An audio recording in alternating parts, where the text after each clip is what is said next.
Justo esta mañana estaba escuchando la mañanera, como todos los días, y el presidente de nuevo dijo, ¿no?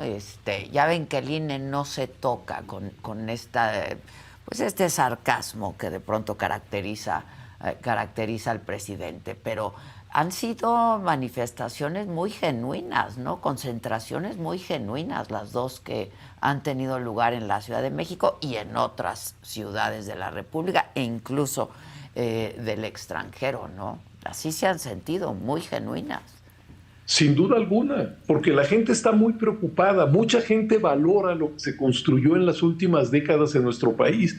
Hay que recordar que hasta hace muy poco en términos históricos, quiero decir hasta 1990, por ejemplo, pues las organizaciones, la organización de las elecciones básicamente recaía en la Secretaría de Gobernación. Ciertamente existía la Comisión Federal Electoral, que era presidida por el secretario de Gobernación. Y el secretario de Gobernación tenía una serie de facultades legales, pues para nombrar al presidente y al secretario de los consejos locales y de los consejos distritales. Cuando en aquel entonces se decía que la estructura de las elecciones se tejía desde gobernación, pues la verdad es que no se estaba exagerando. Y bueno, todo eso fue necesario removerlo luego de la crisis postelectoral de 1988, Sí, donde claro. todos nos dimos cuenta que ni las normas, ni las instituciones, ni los operadores políticos estaban capacitados para procesar de manera limpia y transparente los resultados electorales. De ahí viene la necesidad de crear un instituto autónomo para llevar adelante las elecciones. Ciertamente, durante el primer periodo del IFE de 1990 a 96, todavía siguió presidido por el secretario de Gobernación, pero se empezó a construir un servicio civil de carrera. Y en 96 se decidió que el gobierno debía salir de la organización de las elecciones.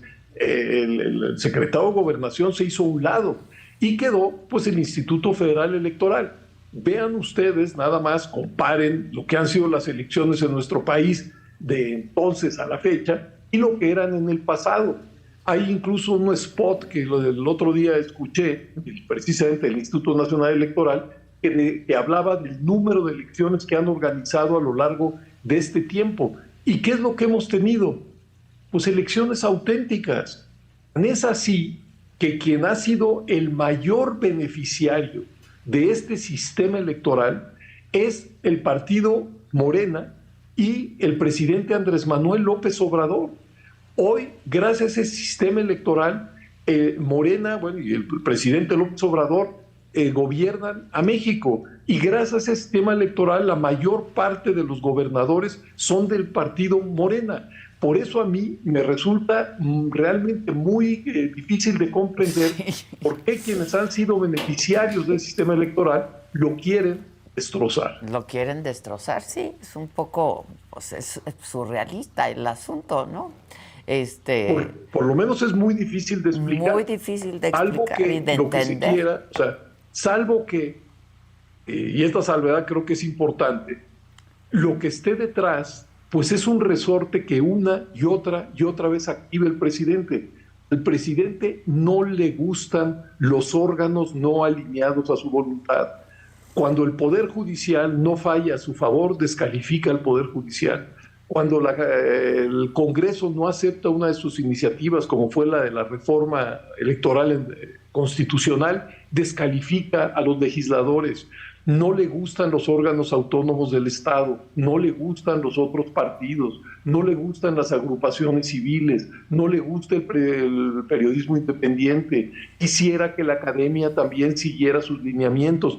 Es decir, al final de cuentas, si uno hace la suma de todas esas reacciones, pues lo que tenemos a la vista es un comportamiento de carácter autoritario que quisiera que una sociedad masiva, compleja, desigual como la nuestra, tuviera una sola voz, tuviese una sola reacción.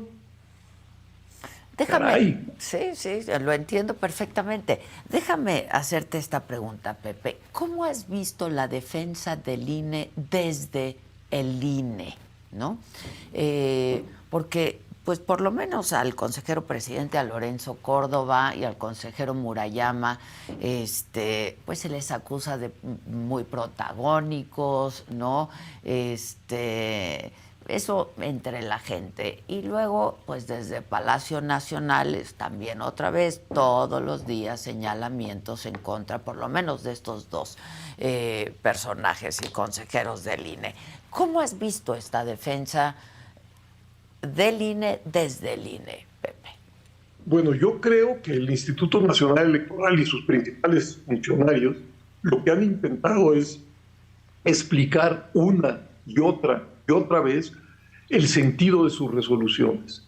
Creo que si no hubieran salido al escenario público a hacer esa explicación, les hubieran pasado por encima.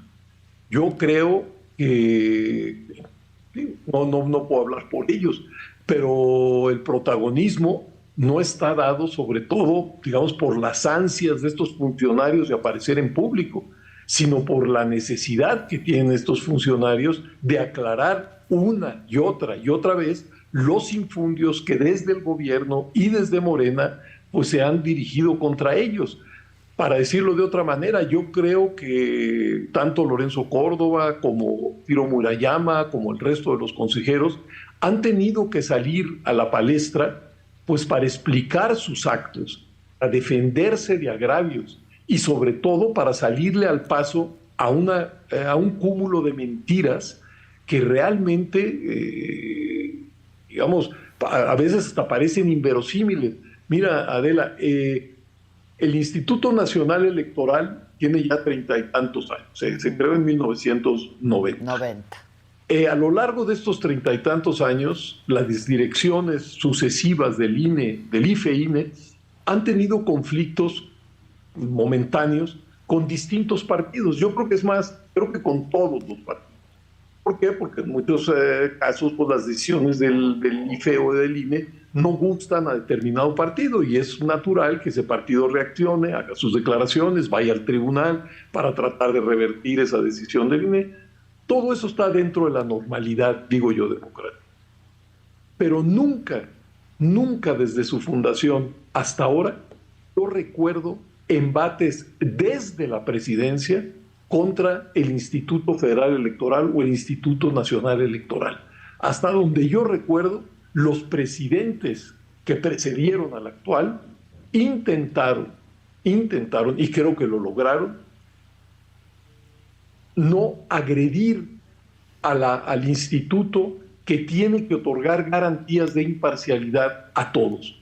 Es probable que muchas de las decisiones de ese instituto no hayan gustado, pero de ninguna manera reaccionaban como se reacciona hoy, limitando a la institución y a sus funcionarios. Yo recuerdo, a mí me tocó momentos muy difíciles, como el famoso caso de los amigos de Fox, o el Gate, que pues por supuesto no les gustaron ni al PAN por un lado ni al PRI por el otro, pero no recuerdo que el presidente de la República haya arremetido contra el instituto, tratando de desprestigiarlo, tratando de mermarle la confianza que debe de tener, etcétera, etcétera.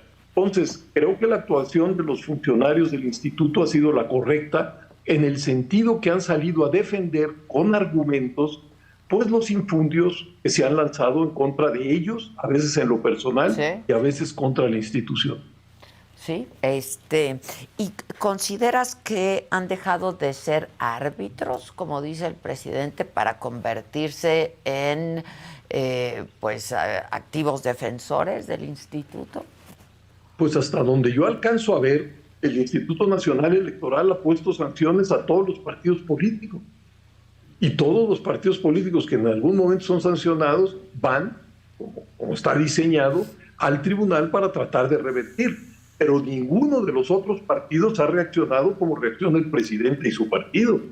Yo recuerdo que, por ejemplo, cuando el Instituto Nacional Electoral, aplicando la ley, negó el registro a 2 candidatos a gobernadores del partido Morena, porque la legislación es muy clara, si no se presentan informes de precampaña, dice la ley explícitamente, el Instituto Nacional Electoral no podrá registrar a esos candidatos. fue lo que hizo el INE. Bueno, recordemos la campaña que se hizo, las amenazas que se lanzaron contra los consejeros, el plantón que se hizo afuera de las instituciones del Instituto Nacional Electoral y las amenazas que se vertieron contra los consejeros. Sí, sí. Bueno, eso es alarmante con aquí nombre y en apellido, cualquier otro ¿no? lado. Con nombre y apellido. Todo comenzó con nombre y apellido, diciendo que ganaban mucho más que el presidente, ¿no? Todo comenzó con eso. Que es una narrativa que le ha funcionado